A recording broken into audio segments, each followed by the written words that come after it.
Hello, guys and gals, and welcome to Freeze Everything. That's right. This is a build that I've created on the Sorceress. I just wanted to have some fun trying to capitalize on the Blue Rose. And I've tried a lot of different things, and I think I finally have a character that I feel like works pretty well. The Blue Rose is an interesting ring that has the ability to make ice spikes, and one of the things that caught my eye was that it was a triple chance if you have the enemies that are frozen, right? Well, I'm like, well, what if everything is frozen, and I always have a triple chance? The lucky hit is a 30% chance, and triple that chance if it's frozen means that I have a 90% chance to create ice spikes. 90% lucky hit, anyway. And of course, that also feeds into the way my lucky hit works and whatnot, so I have to actually, obviously, proc lucky hit, but then I have like a 90% chance to actually have the effect happen, which is pretty nice. So 90% of the time, whenever I proc a lucky hit, I'm getting the ice spikes. So I designed an entire character around the Blue Rose. I'm like, you know what? I really like this item. I'm going to design an entire character around this item. And I had a lot of fun with it, trying to figure out exactly how to get everything to freeze all the time. And also, I had a little bit of issues with bosses, but kind of fixed that a little bit of that lately. I seem to be doing a lot better versus the bosses now than I was before. So I'll show you how that works. First, let's go over my equipment, and we'll talk about that. So I am utilizing Harlequin Crest right now, which is a pretty nice item, obviously. If you have one, you're probably going to use it. If you don't, you could probably use Godslayer Crown here. Obviously, Godslayer Crown pulls everything in when you freeze, and being able to pull everything in is nice.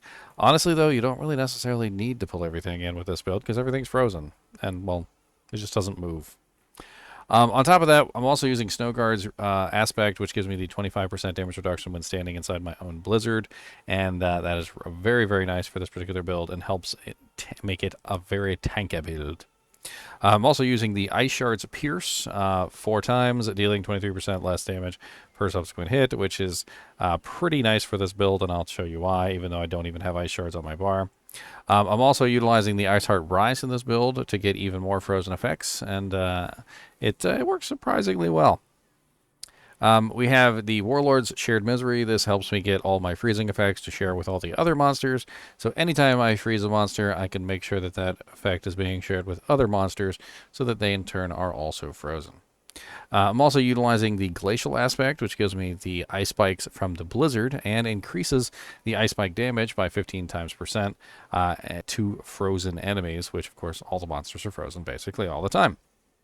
I'm also utilizing the Frozen Orbit aspect so that my Frozen Orb will pulse 2 times after it reaches its destination, which is pretty darn nice for this build.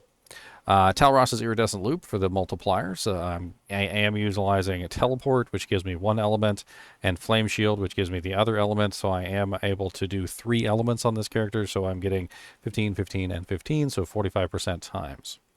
I'm also getting the Blue Rose, of course, which I talked about earlier, which is the lucky hit damaging an enemy has a 30% chance to form an exploding ice spike, dealing 2,413 cold damage, which of course I'm scaling cold damage, and also triple this chance if the enemy is frozen.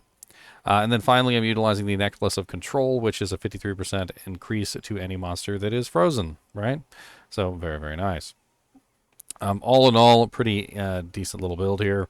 For my vampiric powers, I am using Domination, Accursed Touch, Prey on the Weak, Undying, and Sanguine's Brace at the moment for the fortification after I kill the monsters. It's nice to have Fortify. For my skill tree, I am utilizing 1 in Frostbolt, and I am utilizing the Frostbolt generates additional mana when hitting a chilled or frozen enemy, which is really nice for this build because obviously all the monsters are chilled or frozen.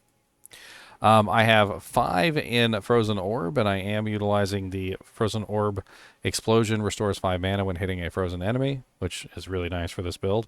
Also, Ice Shards. I have 5 in Ice Shards, and I am utilizing the hitting an enemy with 5 Ice Shards in a single cast makes the enemy vulnerable. This way I get free vulnerables, as well as the Ice Shards 40% chance to ricochet to another enemy. Ice Shards always ricochet off of frozen enemies, which is really nice for the way that I have this build set up.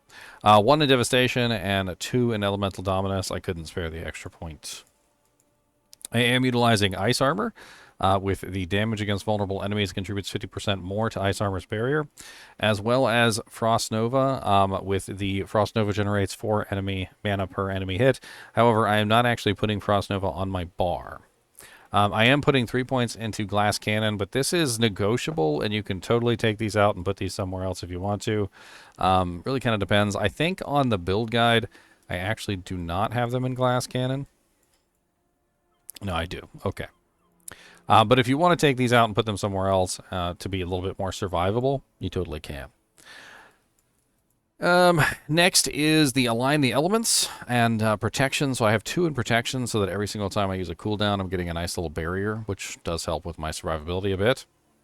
I am also putting 3 in cold front, 3 in snap freeze, and 1 in icy veil. I have 5 in blizzard, and I am utilizing the while blizzard is active, your core skills cost 20% less mana. This allows me to spam more frozen orbs. I am capping out all of the cold passives. So 3 in Permafrost, 3 in Hoarfrost, 3 in Frigid Breeze, and 3 in Icy Touch. On top of this, I was originally using the Shatter passive, and the Shatter passive works surprisingly well for large groups of monsters. However, for single target, Avalanche is better. And this character doesn't really have much issue with multi-target, so I did eventually switch over to the Avalanche, just simply so I could get additional single target damage output. However, if you are interested more in density clear, the Shatter passive works pretty darn well too. All in all, the entire build is revolving around the fact that there are tons of these bonuses that give you additional effects if the monster is frozen. All throughout the tree, Hoarfrost gives you an effect that says you deal 9% times increased damage to chilled enemies, but then it's 18% times to frozen, right? There's all these different things that are like, okay, well, you get this if they're chilled, but you get like this really nice effect if they're frozen. Even Ice Shards has the ability to ricochet all the time off of frozen enemies. Destructive Frozen Orb has the ability to give you additional mana if the monster's frozen. Glinting Frostbolt has additional mana if the monster's chilled or frozen. And I was like, you know what? Since there's all these things that give you all these additional effects if the monster's frozen, what if we set up a build that just freezes everything, right? And that's what we did. So let's go over the Paragon board real quick, and we'll talk about that as well. So I did go with the Exploit Glyph. As well as the first board that I picked was Frigid Fate, of course, because it has the cold damage, and it scales with cold damage, so the more damage with cold that you have, the higher the multiplier gets. On top of this, I am running the Enchantment Master to increase my enchantments, and I am running the Winter Glyph to increase my chill or damage to chill and frozen enemies. I'm also using the Adept to increase the size of the mastery skills, which is really nice for Blizzard. I came down here and I got the imbuement, the non-physical damage. I'm also running Icefall, which is the frost skills deal 15 times increased damage to vulnerable enemies, and guess what? The bonus is doubled if the enemy is also frozen. And we also have the Frostbite Glyph.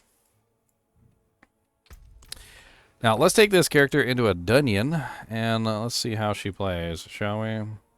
I'm not doing another lightning storm. If you saw my last video,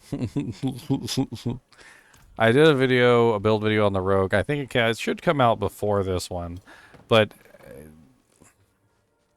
I had to pick a lightning storm one.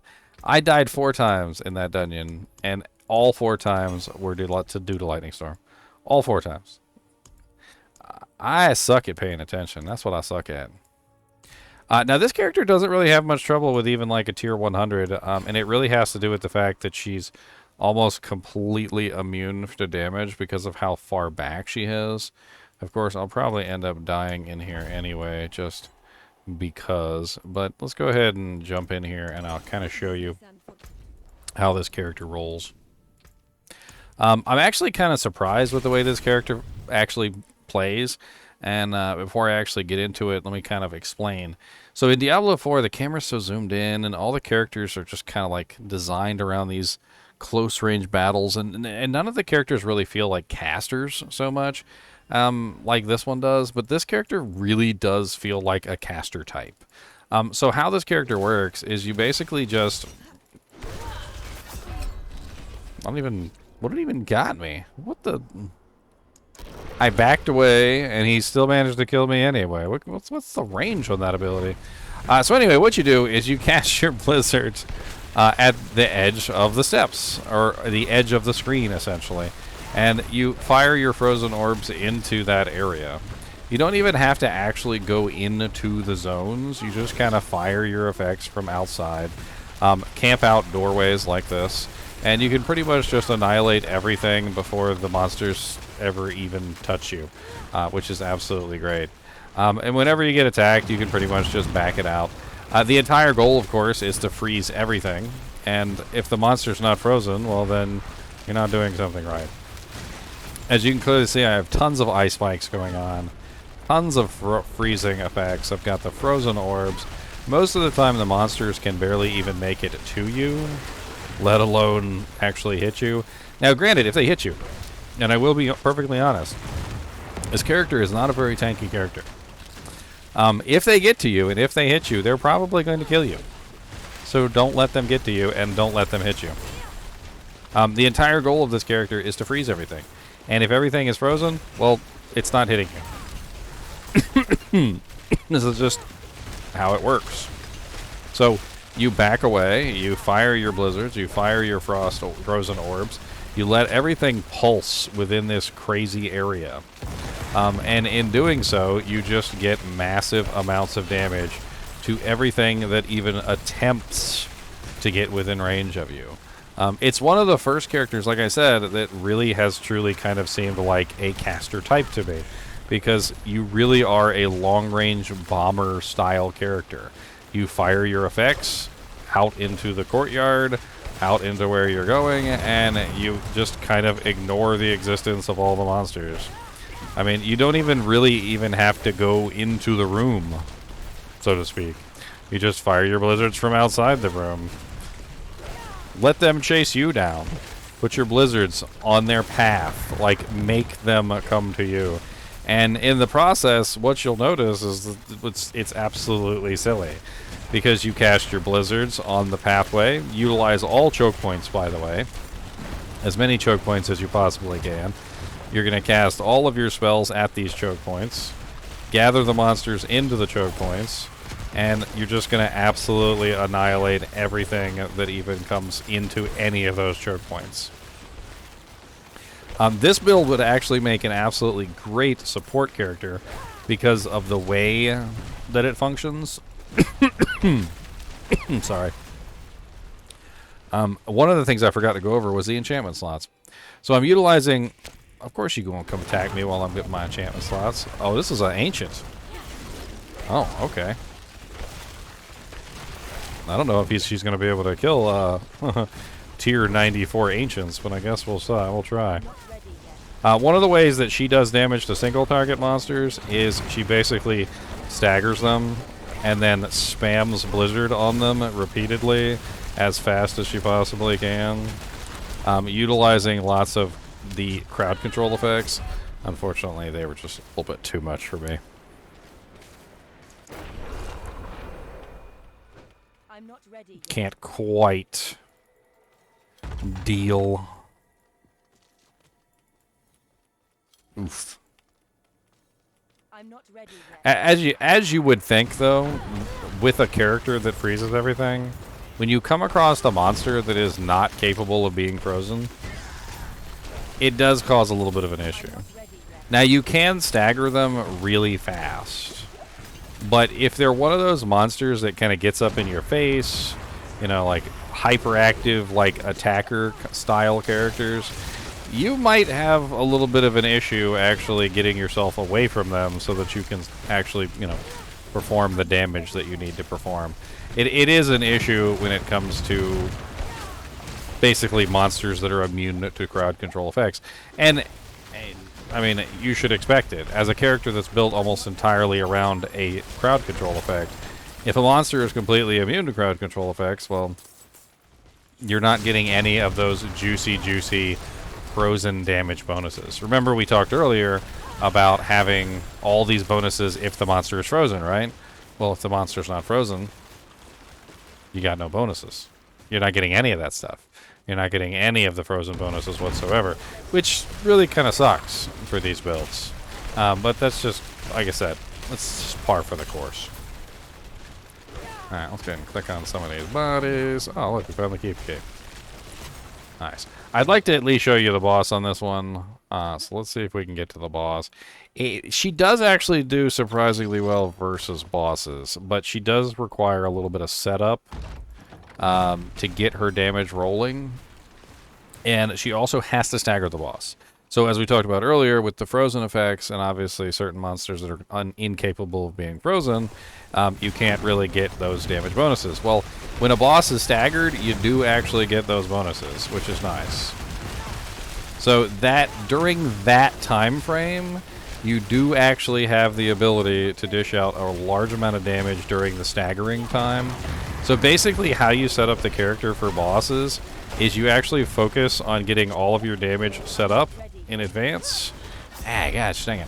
You get focus on getting all your damage set up in advance, and then once they're staggered, you really lay into them. You pop all your cooldowns, you get all your spikes set up, you get everything rolling and going so that you have the whole 9 yards running right when they are staggered. And during that time when they're staggered is when you're going to dish out the majority of your damage.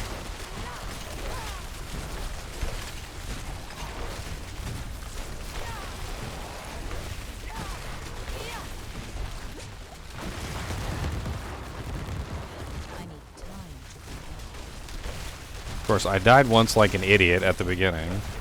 I died once...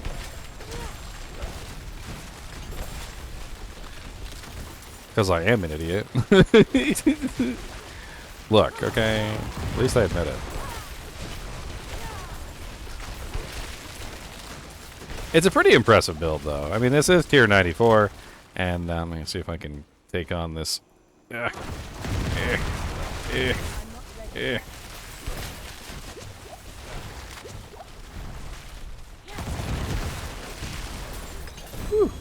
I hate the suppressor fields.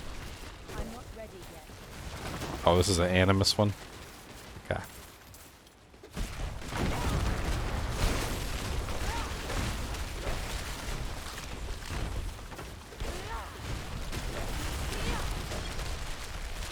As you can see, though, it's almost relaxing the way that it plays, with the exception of the monsters that are unstoppable. I can literally just kind of walk through the game murdering most of these monsters with relative ease. In fact, you basically set up the traps in advance, so your goal is to actually get this stuff set up before the monster ever sees you, so that they have to walk through the crazy, like, you know, trap that you're laying for them. In fact, you should pretty much never be in melee range with this character. A lot of the times when you see me in melee range, I'm just being stupid, so you shouldn't do that. That's stupid. Don't be like me. Don't be a dummy. And what I mean by this, and let me see if I can explain it perfectly, is that you don't cast the blizzard on the monster. You don't cast the frozen orb on the monster. You cast the blizzard before the monster ever gets there. So when you're running up the platform like this, you're going to cast the blizzard where you even think the monster might be, so that the monster has to go through quite a large number of chilling, freezing, and otherwise ridiculous effects just to even grace your presence. And of course I freaking died because I wasn't paying attention. Just to even grace your presence, you want to make sure that you are forcing them to go through everything that you've got to get to you. And in the process, you'll freeze them, because of course they have to go through everything you've got to get there. So we're going to see if we can freeze this guy. I know I failed the first time, but hopefully, what, fourth time is the charm? I'm not ready yet. Why is he so frickin' ridiculous?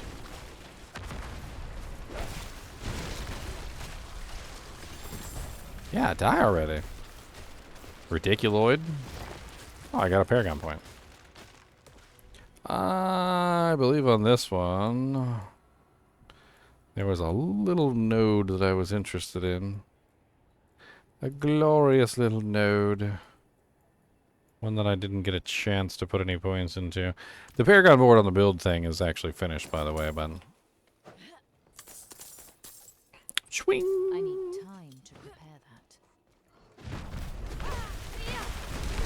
Oh, Lord. Y'all gonna sneak up behind me like that, huh?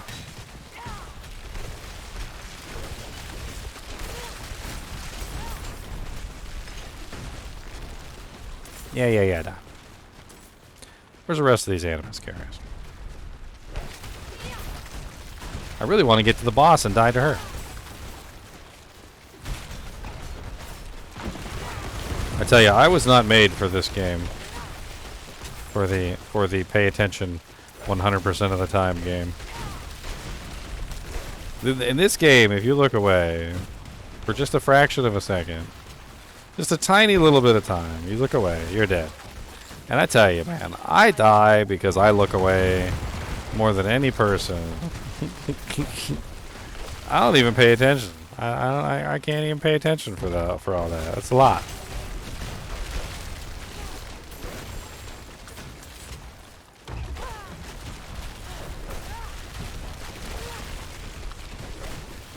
Ooh, another big boy Animus carrier.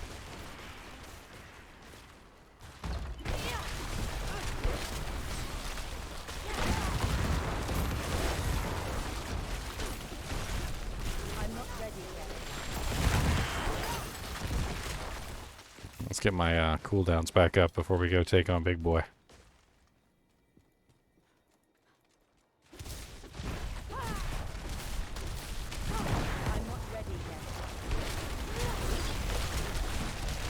And as you can see, nice and frosty. And when he's not frosty, we're going back to hell away. Because he's going to use that stupid charging attack on me. I knew it. I knew you was going to use that charging attack. Don't think I didn't know it. I know it did. I know it did it.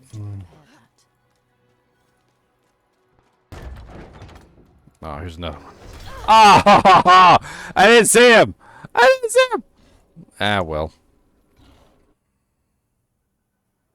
What was I just saying about not paying attention? I literally walked into that room, I didn't see anybody, and he just swiped me and killed me. This character is exceptionally weak. I have no armor on this girl. I mean, I do have resistances, of course, because Sorceress is really easy to build resistances on.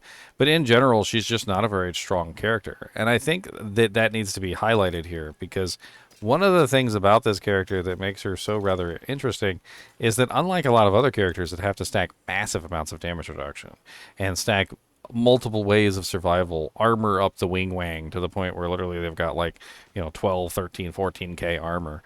This character doesn't have to do that. For the most part, she's capable of freezing just about everything in a battlefield. And because of that, because the monsters can almost never actually hit her, unless you're like me and you don't pay attention, she doesn't really need defensive mechanics. The freezing effect, the ability to freeze everything on the battlefield, is her defensive effect. And so the most important thing that you can do is not put yourself in danger, like, unfortunately, I did. But if played correctly, honestly, the character has great potential to be able to just dish out massive amounts of damage. And doing lower tier dungeons, not tier 100s, especially if you're just running around in like the open world, the character's kind of just dumb stupid. I've played around with it in several areas, and you can pretty much just annihilate anything with just a couple button pushes. It really doesn't take very much effort with this character. She is absolutely insane in pretty much all content except for, like I said, tier 100s. And in tier 100s, she can totally do it. You just have to pay attention and take it slow. And what I mean by take it slow is you have to literally use your choke points. So there's a choke point. I use the choke point. And I just dish out massive amounts of damage at that choke point. Very, very, very fun character that I've developed here. Obviously, there are other characters like ball lightning sorceresses and whatnot, which could potentially just out DPS this character by miles. But I've definitely had a lot of fun with her, both developing her and also trying to figure out other ways of dishing out more damage, like for instance to the bosses. And let me just really quickly, because I didn't get a chance to, let me go to the training dummy real quick, and I'll show you what it is that you do to get your high damage output for bosses. So basically, you're going to focus on staggering the boss. and stacking up your damage as high as you possibly can. And this has to do with the blizzard, the ice spikes, the frozen orbs, the whole 9 yards. And you're going to utilize everything in your arsenal to get as much damage as you possibly can to the boss.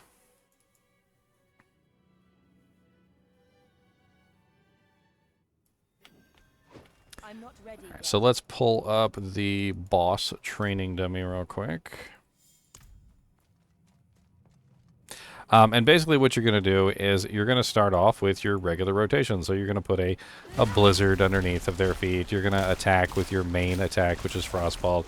And you're going to stack these blizzards, as many of them as you possibly can.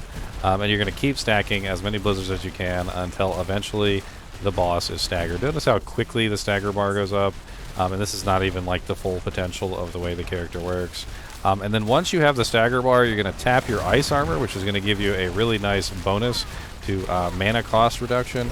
And you're going to spam as many of your blizzards and your frozen orbs as you can during this time while the boss is staggered. And as you can see, during that time when the boss was staggered, you get a pretty insane amount of damage to the boss, but only when the boss is actually staggered. Now keep in mind, you can only stagger the boss about, I think it's 4 times, and then after the 4th time, it's pretty difficult to stagger the boss after that. It becomes next to impossible. And once you have the boss staggered again, then you go back into your rotation, and you're going to spam as much as you possibly can during this time period to get as much damage as you possibly can. And of course, you can bring that up by using the Talrashes, which I haven't actually done here. So let me just go ahead and keep this rotation up until I get my Talrashes back up. I need to get 3 stacks for the Talrashes, so let's use the burning from the flame shield, which is how I get my 3rd stack. And then we're going to go ahead and pop our ice armor.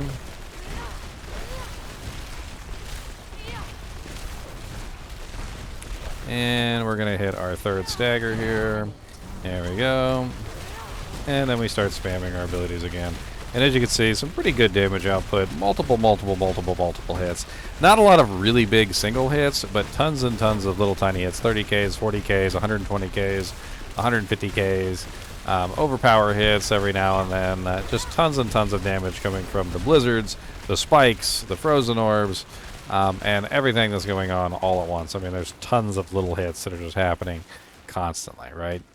And that's pretty much how you deal with the bosses, is you're just focusing on trying to stagger them, and then once you stagger them, you're ready. You want to make sure you have your cooldowns ready, and utilize them to your best effect. With the ice armor, the reason why you're using ice armor during the cooldown is because when ice armor is active, you get a 25 times increased mana regeneration, which helps you spam your frozen orbs and your blizzards without needing to spam frostbolt. And the same thing goes for the blizzard, is that the blizzard also gives you a mana cost reduction for frozen orb, which allows you to spam more frozen orbs, which gives you more damage per cycle. So you just basically stack all that at the same time to get as much damage as you can during those small windows when the monster is actually staggered. Anyway, as always, I do appreciate you guys and gals watching my videos, even when we're just going over the freeze everything Sorceress. Let me know how you like it. Play around with it. I'd be interested to see what you guys think of just how the character plays. I'm actually really impressed, honestly, with this character, just simply because, and like I said before, she just feels like the first long-range character that I've actually developed. First real caster type, like back-range nuker kind of character. As always, thanks for watching, and keep watching.